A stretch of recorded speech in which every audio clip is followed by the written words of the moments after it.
ఒక పర్సన్ కానీ ప్లేస్ కానీ వస్తువు అయినా కూడా ఇలా ఉంది అలా ఉంది అని తెలియజేయడానికి మనము ఈ బీ ఫార్మ్ హెల్పింగ్ వర్బ్స్ అనేవి యూజ్ చేస్తాము.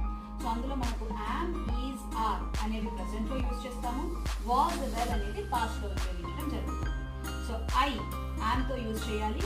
He, she, it and singular subjects ఏవైనా కూడా ఈజ్ ఉపయోగించాలి. We, you, they and plural subjects ఏవైనా కూడా ఆర్ ఉపయోగించాల్సి ఉంటుంది.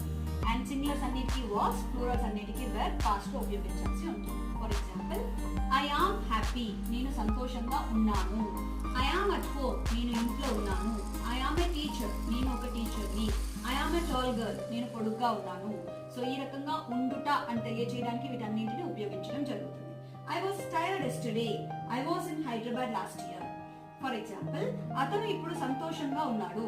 సో ఈ సెంటెన్స్ ని ఇంగ్లీష్ లో ఎలా చెప్పాలో కమెంట్స్ ద్వారా తెలియజేయండి. Follow for more. Thank you.